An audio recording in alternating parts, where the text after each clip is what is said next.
Olá, pessoas. Boa tarde. Meu nome é Luiz, sou professor de História. A gente vai começar aí a nossa aula sobre a história das pandemias. Sou professor do Instituto Federal de Brasília, tenho doutorado na USP, não sobre esse tema. Enfim, é isso. Queria trazer aqui essa aula, né, sobre pandemias, né, como continuidade da proposta do professor Kaiser. Então, na primeira metade da aula, o professor Kaiser fez uma exposição brilhante, né, sobre os vírus, né, como é que os vírus, enfim, natureza, forma, né, uma discussão aí até mesmo do campo da biologia sobre se os vírus são ou não seres humanos não, seres vivos, claro que eles não são seres humanos. É, toda essa parte é muito interessante, trazendo aí o olhar da biologia, né? O olhar do biólogo, né, diante de um micro-organismo. O que a gente vai fazer na aula de hoje é, de certa maneira, fazer uma espécie de complemento, mas trazendo um outro olhar, né? Trazendo um outro olhar, o olhar do historiador, né? O olhar como se o biólogo olha para o vírus, como o historiador olha para o vírus. Então, isso é um pouco das coisas que a gente vai fazer na aula de hoje, né? E a primeira coisa, assim, que eu queria destacar em relação a essa diferença de olhar, né, é que se o biólogo, né, ele olha para o micro-organismo, para a forma, para a natureza, assim, colocando grosso modo, tá? O historiador vai fazer o caminho inverso, né? E vai olhar para aquele mecanismo, aquele micro-organismo, né? Ou enfim, seja um vírus, seja uma bactéria, e vai tentar entender a natureza daquele que é universal, né? Sim, claro que o vírus muda, né? Tá mutante, né? Mas de certa maneira ele tem uma estrutura, né? Que se mantém, né? Então aquele bichinho, enfim, aquele micro-organismo, no caso do vírus, ou no caso de uma bactéria que muda até menos que o vírus, ele vai olhar para querer entender a natureza daquele micro-organismo. E o que faz o historiador em contrapartida? Para ele, para o historiador, importa pouco, ou importa pouco entender, né, como funciona aquele, porque aquele micro-organismo, não é esse o objetivo. O objetivo é entender como aquele micro-organismo, seja um vírus, seja uma bactéria, vai afetar aquela sociedade que ele pertence, né? Enfim, sociedades históricas, né? Enfim. Então essa é a primeira questão que eu trago para vocês. Então se o biólogo, né? Enfim, se o biólogo vai olhar para o vírus, para o micro-organismo, para tentar entender a natureza e o funcionamento daquele micro-organismo, o historiador vai tentar entender, olha, como determinados micro-organismos, determinada doença, determinada micro-organismo que causa uma doença, vai afetar a sociedade, né, que ele vai se disseminar. Então, essa é a questão, né? Então, para o historiador, né, não importa tanto, vamos dizer assim, o agente X ou Y, mas perceber, né, como as distintas sociedades vão responder à epidemia, que explicações elas vão dar, né? A gente tem que pensar que os micro-organismos, no momento que a gente vai falar bastante sobre isso na aula de hoje, mas o momento que os seres, enfim, as sociedades humanas foram capazes de enxergar esses micro-organismos é relativamente recente, tem mais ou menos o quê? 170 anos, não tem nem 2 séculos, né, inteiros, completos. Então, é um fenômeno relativamente recente na história humana a gente ter a compreensão de que eram micro-organismos que causavam as doenças. Então, como é que as sociedades vão responder às epidemias, às pandemias? Né? E se as sociedades diferem, né? E se as sociedades são diferentes entre si, historicamente, né? As respostas que elas vão dar a essas pandemias e essas epidemias serão diferentes. As próprias condições para a existência de uma pandemia são relativamente recentes na história da humanidade. A gente vai falar sobre isso. A gente está falando um pouco em abstrato, mas essas coisas vão ficar claras a partir dos exemplos que a gente vai trazer ao longo da aula, tá? E aí o primeiro conceito que eu queria trabalhar com vocês, antes da gente entrar na nos nossos 2 exemplos que a gente vai focar, é esse conceito de doenças da multidão, né, que em inglês se chama crowd diseases. O que são as doenças da multidão? São justamente essas doenças, né, que elas ocorrem em um momento específico, em momentos de aglomeração. E essas crowd diseases, né, essas doenças da multidão, elas são um fenômeno, de novo, agora relativamente recente, mas não tão recente assim, né? Elas são um fenômeno recente na história da humanidade. Tem mais ou menos, elas datam aí as primeiras doenças da multidão que a gente tem noção, tem mais ou menos 7, 8, 9 mil anos, né? Elas são uma consequência, vamos dizer assim, da Revolução Neolítica, que aconteceu há mais ou menos 12 mil anos atrás. O que foi a Revolução Neolítica? A Revolução Neolítica foi um momento, né, que a humanidade, ou parte da humanidade, começou a descobrir o cultivo de alimentos, né, a agricultura. E aí, quando você sai, né, você sai de uma situação, né, de certa forma, uma situação de isolamento social, e você passa a viver junto. E quando você passa a viver junto, aí você tem um território perfeito para disseminação tanto de vírus quanto de bactéria, né? No caso, essas bactérias, esses vírus que se disseminam de forma rápida, né, entre as pessoas, né? Então, por exemplo, antes da Revolução Neolítica, né, os vírus eles existiam, né? Por exemplo, o vírus da gripe, que é um vírus bastante antigo, mas você não tinha um surto. Era difícil ter um surto epidêmico, porque às vezes ele atacava uma pessoa e ele morria, de certa forma, era ali, né? Não se espalhava. Quando as sociedades começaram a viver juntas, isso aconteceu mais ou menos depois da Revolução Neolítica, 12 mil anos atrás, aí você tem a rápida disseminação desses micro-organismos, né?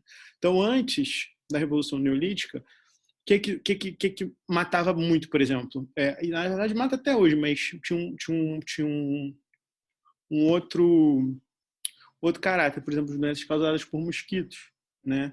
Que não precisavam passar de um homem para outro.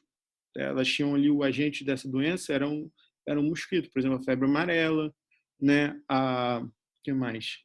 A dengue, hoje o Zika, enfim, mais recentemente o Zika, né? Então essas doenças elas atacavam muito assim, os grupos nômades, né? Porque eles viviam relativamente dispersos, mas não conseguiam escapar do mosquito.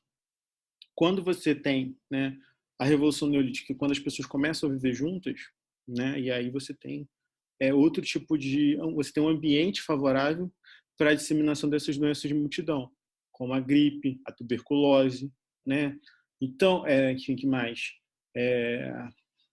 E aí você tem os primeiros relatos, né, de pestes, enfim, de doenças, de epidemias, né, justamente após a Revolução Neolítica. O primeiro deles, ele data, por exemplo, do Iraque, né, que hoje é o Iraque, mas Mesopotâmia, mais ou menos 6, 7 mil anos antes de Cristo.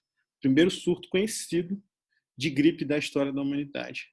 Na Grécia, você também tem vários relatos, 3, 4 antes de Cristo, né? Vários relatos, inclusive, sobre surtos de gripe que matavam as pessoas com muita facilidade e rapidez, né? Então, mas essas doenças da multidão, né, que a gente está chamando como a gripe, a tuberculose, enfim, que mais, tipo, todas essas doenças que precisam de um ambiente relativamente conurbado, né, ou seja, mínima aglomeração, né, para circular, elas são posteriores à Revolução Neolítica, né? A peste, que a gente vai falar um pouco, né? Enfim. Só que o que é muito interessante, é só para a gente já passar para o próximo slide. Muitas vezes, por isso também que o olhar do biólogo e o olhar do historiador se diferenciam bastante. Às vezes o mesmo micro-organismo, e a gente está vendo muito isso agora no coronavírus, por exemplo, né? Ele vai responder, as sociedades vão responder de forma diferente à atuação dele. Então, por exemplo, a sociedade como a alemã, para a gente pegar aqui na Europa, uma sociedade com um sistema de saúde estruturado, né? Um sistema, praticamente todas as pessoas têm acesso ao sistema básico de saúde.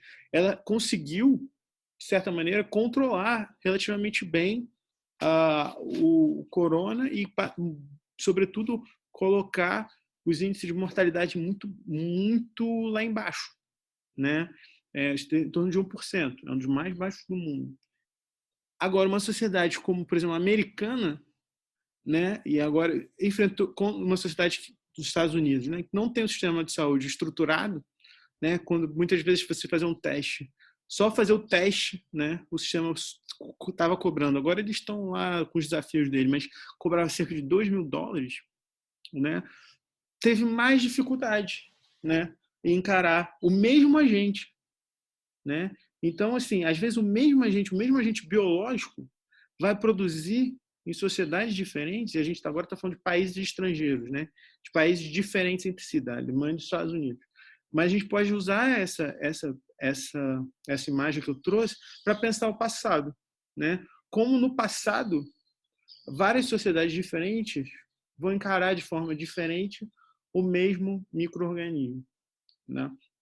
E aí eu trouxe para a gente pensar um pouco sobre isso, eu trouxe um exemplo de uma epidemia na Idade Média, de uma pandemia, né? A gente pode até corrigir aqui, né?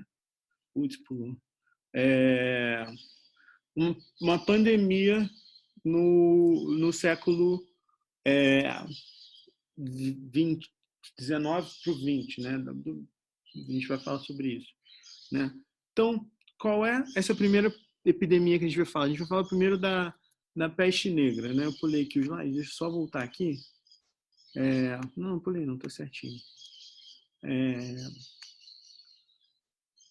Sim, a peste negra foi uma epidemia, uma bactéria ligada à pulga, não sabia, né? No caso a gente está falando de uma bactéria, não sabia que era uma pulga, acreditava-se muito que eram os ratos que transmitiam aquela doença, por isso muitas vezes perseguiam os ratos, enfim. Que teve impactos, né, demográficos sérios, né, enfim, impactos sérios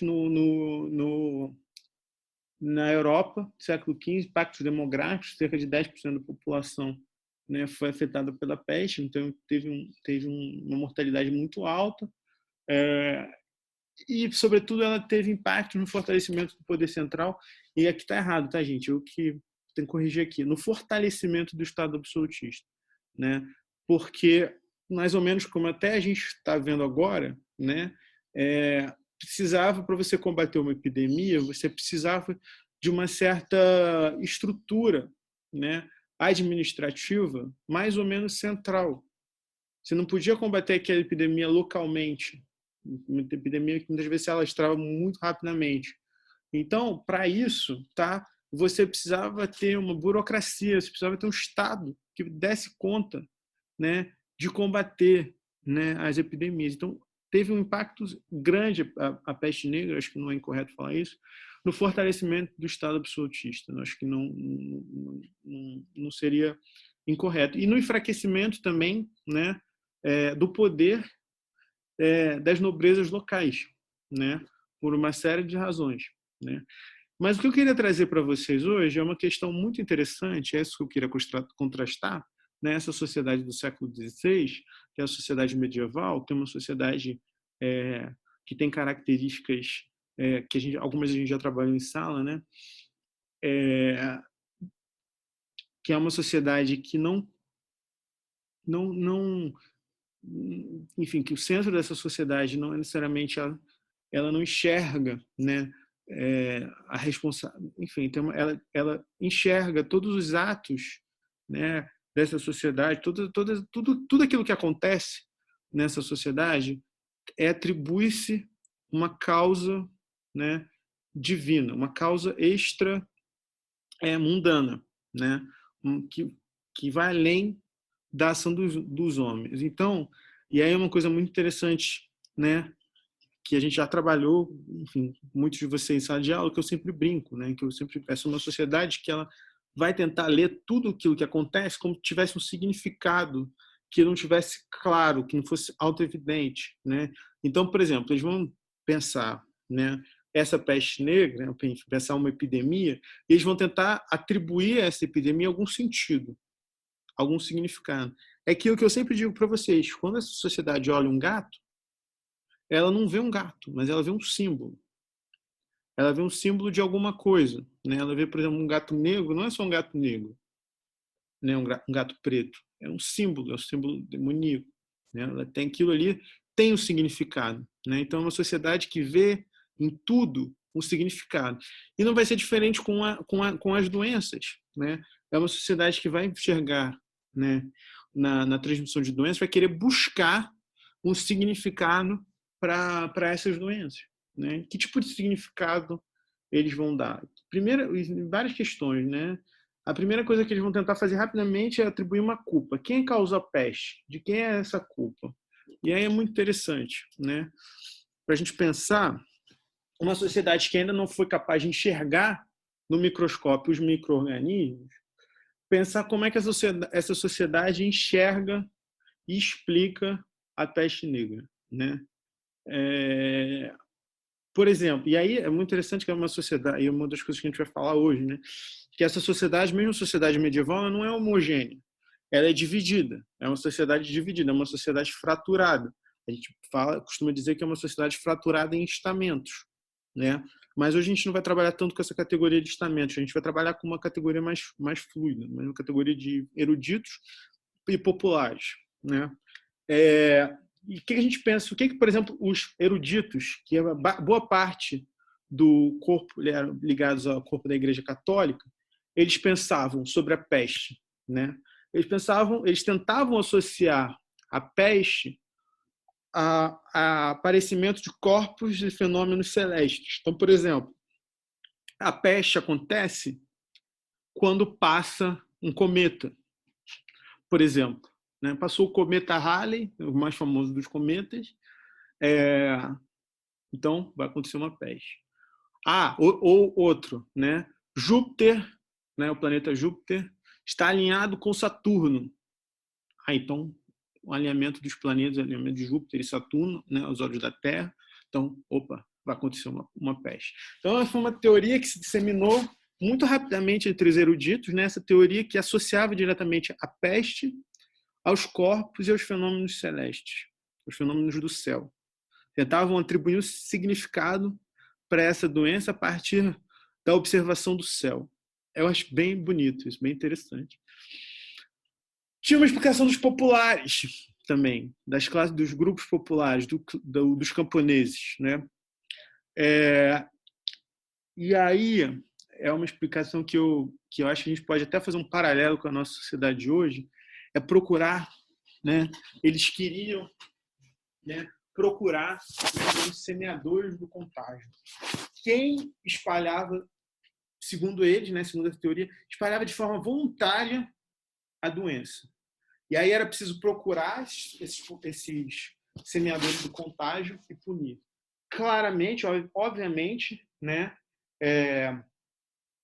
esses semeadores do contágio, eles faziam esse contágio porque eles estavam a serviço de alguém, né? Eram, de certa forma, é muito interessante a gente observar quem eram esses semeadores do contágio, eram justamente os bruxos, né? Eram os hereges, as feiticeiras, sobretudo as mulheres, né? Eram vistas como semeadores do contágio proposital, né? Que, enfim, estavam minando ali aquela sociedade. Então era preciso procurar esses semeadores do contágio, encontrar eles e punir. E muitas vezes essa punição, né, era, de uma certa forma, uma expiação. Ou seja, você fazia aquela pessoa que estava semeando contágio pagar por tudo aquilo, né, expiar aqueles pecados que ela estava cometendo.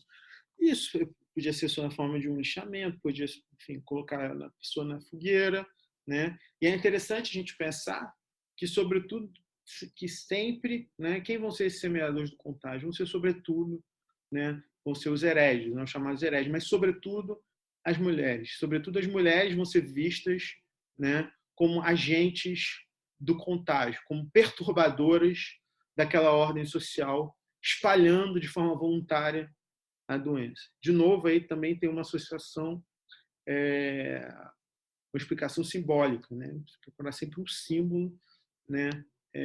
Enfim, para você né? E é muito interessante, porque eu não vejo isso de forma muito diferente. Não, obviamente é muito diferente da nossa sociedade, mas eu fico pensando como a gente, até hoje, né, a gente sofre com essa questão dos semeadores do contágio.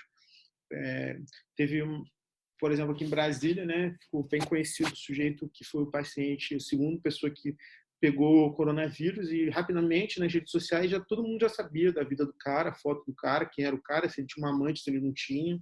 Eu não sei se esse tipo de coisa chegou no WhatsApp de vocês, mas no meu chegou. Então, assim, é uma ideia que, de certa forma, permanece, assim, essa ideia de procurar quem está contágio, quem são os semeadores do contágio, procurar eles e punir eles de alguma forma, né?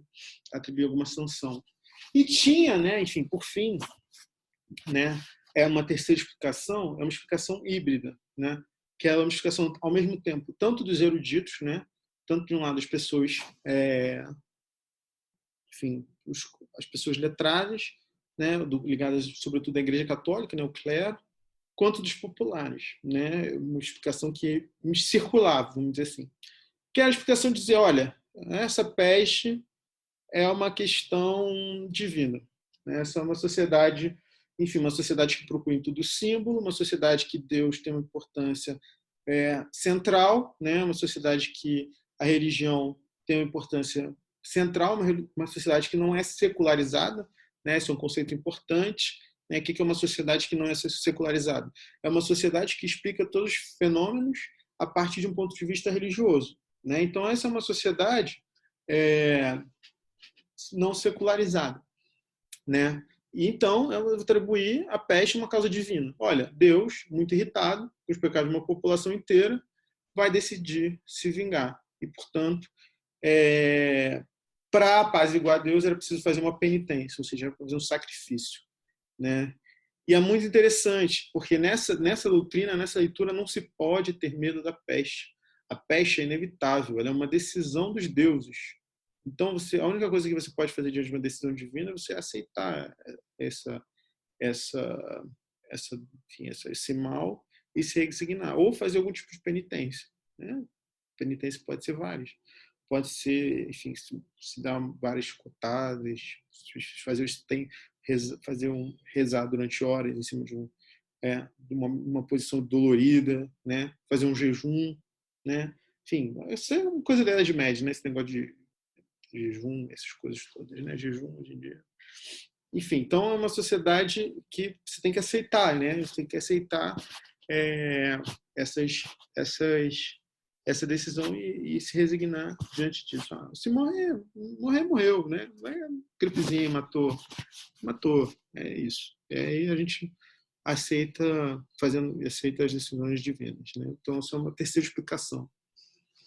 Mas é muito interessante porque, de certa forma, tá, a peste negra ela antecede, né, o que o historiador Pierre Chanou chamou de o desencravamento do mundo. O que é o desencravamento do mundo? Ou, às vezes, também é chamado de desencravamento planetário. Né? O que é o desencravamento do mundo ou desencravamento planetário? A peste negra ela basicamente atacou as regiões da Europa. Né? Não chegou a vir para as Américas. Né? Ela atacou basicamente a Europa, ali, regiões da Europa, cidades da Europa. Então, por que ela não atacou? Porque esse é um mundo, né, que ainda não está, né, e a gente está, de novo, pensando das condições que possibilitam a circulação de uma doença, a circulação de um vírus, a circulação de uma bactéria. Né? Esse vírus só vai poder circular globalmente numa sociedade globalizada. Né? Essa bactéria só vai poder circular globalmente numa sociedade globalizada. Só que esse mundo do século XV e do século XVI, era uma sociedade encravada. Como assim uma sociedade encravada? Uma sociedade que não se ligava completamente. Né? Esse fenômeno que a gente vai chamar, esse fenômeno de desencravamento do mundo, né? De desencravamento planetário, ele só vai acontecer no século XVI, XVII. Né? E aí, junto com esse processo de desencravamento do mundo, a gente vai ter o que a gente chama também de uma unificação microbiana do mundo. Né? Então, o século XVI vai assistir, né, o século XVI e XVII, a passagem, né, das epidemias, quer dizer, que é uma doença circunscrita a uma região, às pandemias. doenças vão se espalhar rapidamente por múltiplos continentes. Só vai acontecer no século XVI. E aí você vai ter surdo, e é primeiro, né? O primeiro efeito é você levar vírus e bactérias novos, né, para sociedades que não conheciam aquele micro-organismo. Portanto, eram sociedades que não estavam imunes à atuação, né, daquele micro-organismo. Por exemplo, o caso clássico, né, enfim, da varíola, do sarampo. Tem até um mapa aqui, um mapa bem interessante, que é o mapa de transmissão da varíola. Quando é que a varíola, que é uma doença transmitida por um vírus, que é também uma crowd disease, né? Quando é que a varíola chegou, né, pela primeira vez nessas regiões e de onde ela veio, né? Então, olha só que interessante. Ela chegou, por exemplo, na Austrália, ela só vai chegar lá no século XIX, praticamente, né? Então, na verdade, esse é um processo que continua até o século XIX, século XVIII, XIX, né? Esse processo de unificação microbiana do mundo. Mas, por exemplo, nas Américas, aqui no norte das Américas, ela chegou em 1555, 1517, 1507, né? No Canadá, isso aqui na América do Norte, do outro lado da América do Norte, né? Também no século XVIII, né? Aqui em São Francisco, enfim, lá para cima, lá para o estado fronteira do Canadá com os Estados Unidos, com Vancouver, né? Onde hoje em dia fica Seattle, Portland, enfim, essa fronteira aqui. Só lá no século XVIII também, né? Mas nas Américas, nas Américas, sobretudo nas sociedades ameríndias, elas tiveram um impacto muito grande, muito rápido. Eles devastaram aquelas populações que não tinham, né, não conheciam, né, não tinham os anticorpos necessários para combater a varíola, o sarampo, a tuberculose também, né? Então esse processo, né, isso aqui é o mapa da varíola, mas esse processo de unificação microbiana do mundo é um processo que é uma consequência desse chamado desencravamento planetário, dessa unificação mundial, desse desencravamento do mundo. E aí é muito interessante, porque esse processo vai continuar, como a gente viu até o século XIX, né? Enfim, que outros processos vão avançar e tal, mas é no século XIX, né, que pela primeira vez você vai ter o desenvolvimento da chamada teoria do germe, né? E aí pela primeira vez, né, as sociedades vão associar, né, a rápida difusão, né, das doenças às bactérias, né? Então, pela primeira vez, né, as sociedades humanas vão enxergar, né, as bactérias. Primeiro eles vão enxergar as bactérias, ainda metade do século XIX, né? Mas vai ter avanços importantes, né? Então, Robert Koch, é muito interessante, tá? Só fazer um comentário. Espero que o Kaiser não fique chateado comigo. Mas só fazer um comentário. No século XIX, na metade do século XIX, a biologia, em comparação com as outras ciências naturais, como, por exemplo, a física, né, ou mesmo a química, ela era aquela ciência que tinha feito menos avanços, né? Tinha avançado menos. Ela vai avançar mesmo quando o Robert Koch, né? E é muito interessante que eles também são contemporâneos ao Darwin, né? Então você vai ter tanto avanço do campo da biologia evolução, né? Enfim, da teoria da evolução, né? Uma teoria mais macro, quanto avanço na compreensão, né? Dos micro-organismos, né? Das bactérias e dos vírus ainda não nessa época, mas os vírus vão ser descobertos em 1890, só na década de 1890, né? Mas o Robert Koch vai enxergar o bacilo de Koch e mais importante do que enxergar, ele vai associar o bacilo de Koch à tuberculose. E isso é uma novidade, tá? É muito interessante porque no século XIX a tuberculose, né, o mal do século, né, era uma doença que não se acreditava, né, era uma doença que acreditava genética, acreditava que era uma doença passada de pai para filho, né? Então, por exemplo, tem uma história famosa, tem uma romancista francesa, né, chamada George Sand. Ela vai para uma ilha do Mediterrâneo, ilha de Mallorca, né? Eu acho que é a ilha de Mallorca, mas não tenho certeza. Mas enfim, ela vai para uma ilha, não sei se pode ser lá, enfim. Ela vai para a ilha de Mallorca, mas ela tem um marido, né, cujo nome eu não sei, que está doente. E aí, quando ela chega na ilha de Mallorca, já tinha, enfim, Jorge Sand era uma pessoa erudita, né?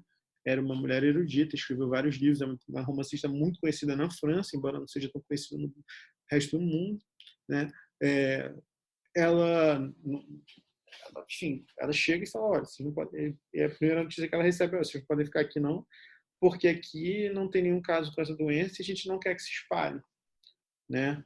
Então, e aí, enfim, ela acha tudo aquilo meio estranho, porque ela não sabia que aquela doença era transmitida, podia ser transmitida, mas já tinha ali, já tinha esse medo, né? Então ela é barrada, ela não deixa ela entrar na ilha de Mallorca, porque que ela queria, achava que aquele ar, né, o ar da praia, o ar do oceano, ia curar o marido, né? Enfim, ela acreditava nisso e acreditava também que estava imune à ação do passivo.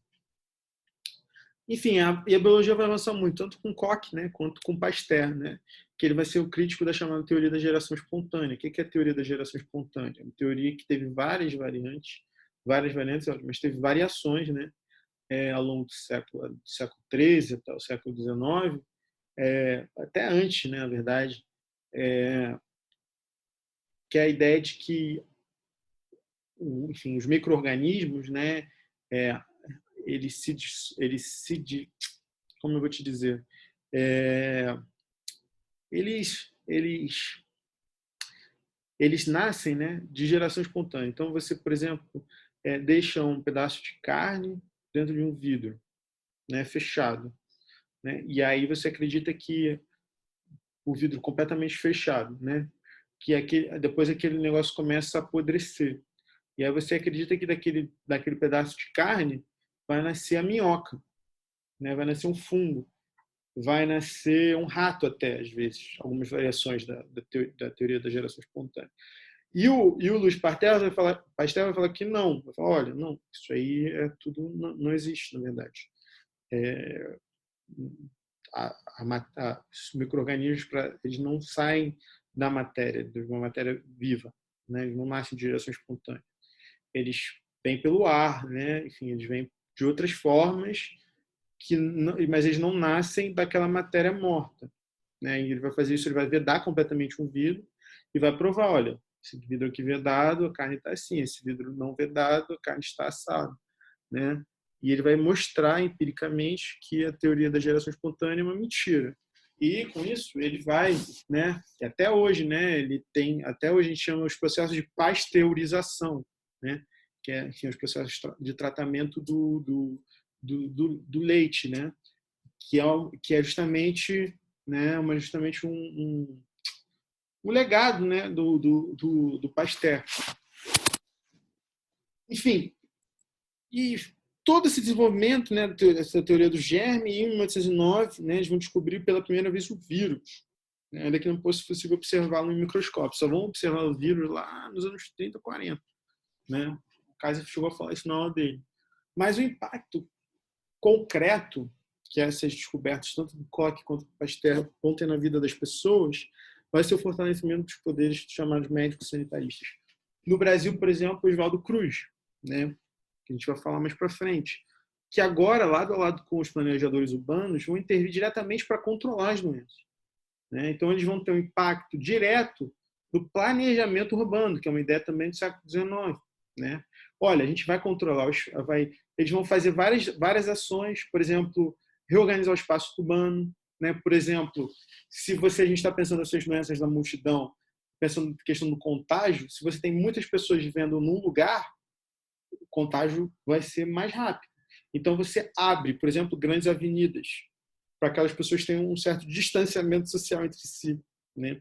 Então, vão investir também alguns, né, em saneamento básico, na limpeza da água, por exemplo, né? Os primeiros grandes investimentos no tratamento de água, né? Porque muito se descobria que essas bactérias circulavam na água, né? Então, controlar a água para matar essas bactérias, para não deixar essas bactérias circularem. E os médicos sanitaristas vão ser fortalecidos a partir dessas descobertas, tanto do Pasteur quanto do Koch. E aí é muito interessante. porque sempre quando a gente vai falar da ação dos sanitaristas, por exemplo, no Brasil, a gente pensa sempre no Oswaldo Cruz, né? Revolta da vacina, realmente ele foi muito importante. A vacina foi erradicada, a varíola foi erradicada, né? Então a gente pensa ali no comecinho do século, né? No comecinho do século XX. A gente pensa nas ações que deram conta também de combater a febre amarela, mas a gente praticamente nunca fala da gripe espanhola. E quando a gente não fala sobre um assunto, né? É muito interessante também a gente pensar sobre esses silêncios, né? Então, o silêncio às vezes grita. Então, por que, né, a história se cala? Essa é a primeira pergunta que eu queria falar para vocês. Essa história se cala quando trata da gripe espanhola. Eu vou mostrar aqui, vou tentar voltar depois, tá? Muito interessante, porque essa aqui é uma curva, e a gente está na época dos gráficos, né, da curva, né, toda a discussão sobre flatten the curve, etc, etc. Então, essa aqui é a discussão sobre a curva, né? Isso aqui é a curva da gripe espanhola, Nova York, Paris, Berlim, enfim. E ela matou muita gente, né? Isso aqui não, enfim, estão falando aqui, né? Do aumento, né? Que é o aumento aqui. Ó. Isso aqui seria antes do surto, ó, depois do surto. Ó. Olha só o movimento que faz um movimento de expansão e logo depois retrai. E o pico aqui durou mais ou menos cerca de um mês. Foi relativamente rápido, né? Nessas cidades aqui. Em Berlim durou um pouco mais. E depois ainda teve um segundo surto. Berlim é essa pontilhada aqui, né? Então, esse é o número de mortes. Vocês estão vendo aqui como é que aumenta já quando vem o surto da gripe espanhola, né? Da pandemia de influenza. Então, é muito interessante, porque a gripe espanhola ela chegou a matar mais pessoas do que a Primeira Guerra Mundial, né? Por exemplo, entre 50, o número também é bem amplo, né? Por que é um número bem amplo? Eu vou falar para vocês. Entre 50 e 100 milhões de pessoas morreram na gripe espanhola, na chamada pandemia da gripe espanhola. Mais ou menos, por que esse número é tão amplo, né? 50 a 100. A gente está vendo aí as dificuldades, né, de se estabelecer um número, um controle aí do Covid, né? Que é muito difícil você chegar a um número. Né? Então, imagina como é que era no princípio do século XX, né, em 1918. Como é que era chegar a esse número? Não era simples. Por isso que é essa divergência. Pode ser entre 50 e 100. Pô, é uma divergência quase o dobro. Né? É um intervalo bem grande mesmo. E também porque, né, e aí, bem interessante, a gripe espanhola atacou muito, sobretudo algumas regiões consideradas regiões periféricas.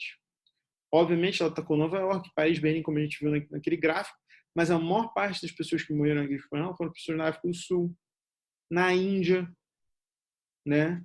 E aí era ainda mais difícil, né, você ter esses dados, né? Então, por isso que tem essa estimativa muito grande, essa diferença de estimativa muito grande. Mas é muito interessante também, porque, ao contrário, né, e aí eu queria que a gente pensasse sobre isso, ao contrário da sociedade medieval, que é uma sociedade que vê símbolos em tudo, que é uma sociedade não secularizada, a sociedade da Belle Époque, uma sociedade do final da Primeira Guerra Mundial, né, a Belle Époque acaba com a Primeira Guerra Mundial, mas ainda tem a presença dela, é uma sociedade, ao contrário, é uma sociedade que acredita no progresso, uma sociedade que acredita na ciência, uma sociedade que o homem controla a natureza, em que os processos de secularização estão mais ou menos concluídos. Tem uma frase do Romain Rolland, que é um romancista francês, que ele fala o seguinte, olha, esse pessoal, né, eles cultuam a ciência quase como, né, está falando sobre os positivistas, mas era um grupo que tinha uma certa penetração, né, nessa sociedade. Era uma ideia, a ideia de que a ciência ia controlar a natureza, né? Como um católico cultua a Virgem Maria. E uma sociedade, portanto, que ela refuta o desconhecido e aquilo que ela é incapaz de controlar. E ela só tem uma reação diante disso: é silenciar, é se calar, é ficar, não falar sobre esse assunto. Eu estava até procurando, né? Tem um historiador bem famoso, né? Que é o Eric Hobsbawm. Ele escreveu um livro de 600 páginas sobre o século XX, não, 600, português 600. Não tem uma linha sobre a gripe espanhola. E repito, foi um evento, um acontecimento que matou mais gente do que a Primeira e possivelmente mais gente do que a Primeira e a Segunda Guerra Mundial juntas. Né? Possivelmente, porque dentro daquela estimativa ampla. Né? Se tiver chegado um número como 80 milhões, por exemplo, matou mais do que a Primeira e a Segunda Guerra Mundial juntas. Né? E nem se fala sobre o assunto praticamente. A história realmente se cala. Por quê? Porque quando a gente vai falar sobre... Porque a gripe espanhola significou justamente o fracasso, né? O avesso dessa crença no progresso, de que o homem ia controlar a natureza. Porque, tudo bem, a gente controlou, esses homens foram capazes de controlar a varíola, né? E aí, enfim, os médicos, a varíola, foram capazes de controlar o sarampo, foram capazes, mas e a gripe espanhola? Eles não foram capazes de conter, né? Um evento dessa proporção, né?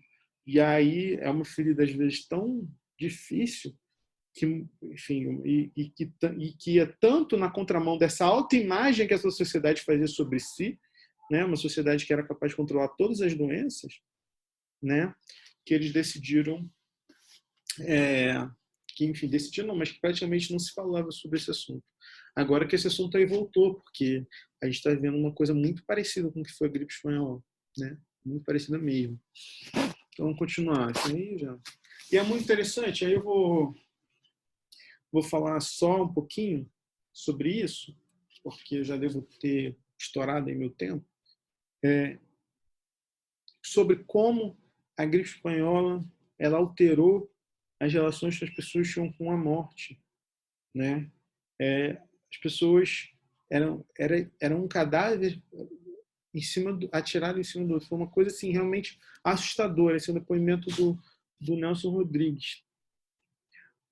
Outra coisa, aí eu queria só essa aqui eu vou ler, né? Questão dos boatos, né? Era muito interessante porque começou, né, rapidamente a se disseminar vários boatos na cidade, né? Vários, de que as pessoas estavam invadindo o cemitério, de que as pessoas estavam roubando cadáver. Era um boato atrás do outro, era uma fake news atrás da outra, né? Só que para aquela sociedade, e é uma coisa que também é muito presente hoje, né? É uma sociedade, agora que a gente está vendo uma coisa muito parecida com a nossa, né? Essa questão dos boatos, né? Como aparece um boato atrás do outro, uma informação falsa atrás da outra. Também na sociedade, quando teve, enfim, na sociedade do Rio de Janeiro, esse é um texto sobre o Rio de Janeiro,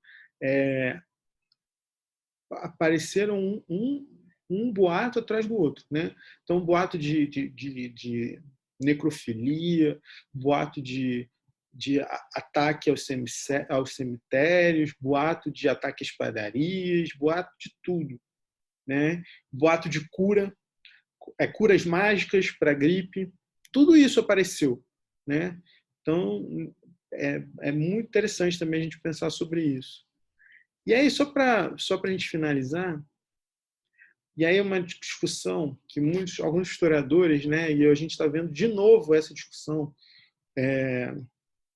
uma vez ainda, né, também essa sociedade, que é uma sociedade bem mais secularizada do que a sociedade medieval, é uma sociedade que também queria encontrar culpados, é uma sociedade que também queria, né, apontar o dedo e falar, olha só, aqui estão os responsáveis pela pela pela gripe espanhola. E, obviamente, né, e aí, enfim, eu até recentemente estava lendo um livro, né, um livro sobre essa época, um livro chamado um escritor chamado Rui Castro, tal. E ele tem um determinado momento ele fala, não, a única coisa que foi democrática nessa sociedade dos anos 20 foi o vírus, porque ele atacou todo mundo, atacou o presidente, atacou grandes famílias, atacou não sei mais quem, etc, etc. Porque o presidente da República naquela época acabou morrendo, né, de gripe espanhola, né, substituído. Então ele usou isso para dizer, olha, não, o vírus aqui é democrático, ele ataca todas as pessoas da mesma forma. Ele não escolhe classe social, ele não escolhe cor, ele não escolhe nada, ele ataca todo mundo da mesma forma. Mas eu diria que não é assim, né? Eu diria que não é assim. Eu acho que o momento que a gente está vivendo, né, é um momento que a gente tem que refletir muito até sobre isso. Até em termos, eu coloquei essa pergunta aí provocadora, né? quer dizer, é democrático? Né? Ataca todas as pessoas da mesma forma? Creio que não, né? Inclusive, eu acho que e aí a gente poderia usar N exemplos, tanto daquela época quanto de hoje. Primeiro, pensando naquela época, né?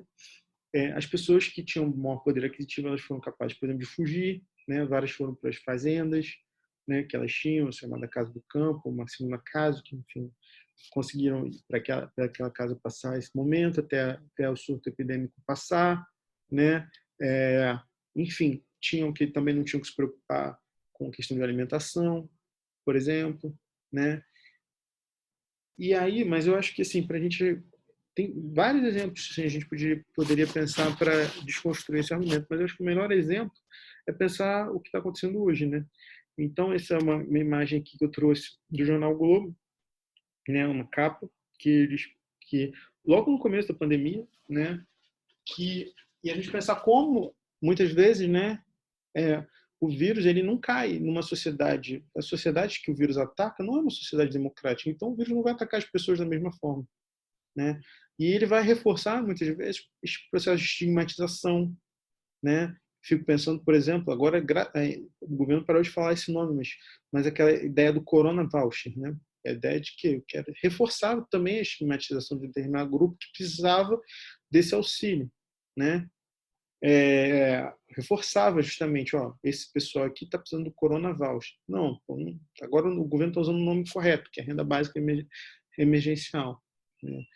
Enfim, e essa capa do Jornal Globo foi muito sintomática também e muito significativa, não é sintomática, mas muito significativa, né, desse momento também. Por que foi significativa? Porque está pensando também, né, olha só, no comecinho ainda da epidemia, né, que a gente ainda não tinha nem chegado, o vírus não tinha nem chegado ainda nas comunidades, enfim, nas favelas, e eles já colocaram essa capa aí, ó, moradias, desafios da contenção. Não, naquela época o desafio nem era esse ainda. Talvez até hoje essa situação já tenha mudado um pouco de figura, mas naquela época ainda se ironizava ainda, né? Chamava até o vírus de rico e tal. E rapidamente, ó, não, aqui já colocava uma foto de uma favela para reforçando, né? Reforçando o estigma, né? Reforçando, olha, né, tem um termo, né, que os historiadores usam, pensando, por exemplo, no século XIX, que como, né, no século XIX, né, alguns escritores, alguns mesmo os médicos, né, também, enfim, alguns policymakers em geral também, enfim, políticos, pessoas que estavam pensando a cidade, pensando o país, eles viam, né, alguns grupos mais marginais do tempo que usam classes perigosas, né? Por quê? Porque eles viam aquele grupo e pensavam imediatamente que aquele grupo era um grupo perigoso. Podia assaltar, podia não sei o quê, podia transmitir doença, né? Então, quer dizer, o vírus ele é democrático? Não, ele não é democrático. Ele vai reforçar alguns estigmas, ele vai reforçar, né, numa sociedade desigual, ele vai reforçar, a tendência é reforçar esses processos de desigualdade. Então, isso é umas coisas que eu queria trabalhar com vocês. Mas, só para a gente concluir, né, eu queria fazer uma conclusão com uma nota de esperança, né, quando esse tempo passar, né? E é muito interessante, né, porque Nelson Rodrigues, que também cronista, que tinha escrito aquela passagem sobre pessoas empilhando, enfim, cadáveres, etc, etc, né, mudança nas relações das pessoas com a morte, ele vai falar também sobre uma mudança no comportamento, né? E é muito interessante como ele vai falar aqui sobre o carnaval, né, que o carnaval de 1919, que foi justamente o carnaval que seguiu, né, a gripe espanhola de 1919, foi um verdadeiro momento de libertação, né? E foi capaz mesmo de mudar, né, as relações que as pessoas tinham com o corpo, né? Que foram capazes de, né, usar aquele momento pós-pandemia, para se libertar, para se divertir, né? E ele vai falar sobre isso, olha, Carnaval de 1919, né, até o comportamento até da mulher e do homem até 1919 era medieval, feudal, né, quer dizer, era um comportamento mais regrado. Psicologicamente, ele vai falar, ainda não correra para nós a abertura do esporte. E aí ele está fazendo uma alusão o processo de abertura dos portos, né, que foi um momento muito importante na história do Brasil do século XIX, quando os portos se abriram, né, para as nações amigas, né? Então, antes o Brasil só podia comerciar com Portugal, depois da abertura dos portos, o Brasil pôde comerciar com as nações amigas, né? Estados Unidos, enfim, países da África, etc, etc. Então foi um momento muito importante, né? Porque se perdeu, acabou perdendo esse estatuto de colônia, né? Então ele, olha, ainda não ocorrera para nós a abertura dos portos. Então o momento era uma sociedade ainda muito fechada, né? Que, né? A mulher que é o ginecologista sentia ela própria uma adulta, ou seja, era uma sociedade ainda muito fechada, muito, né, essas relações de sexualidade.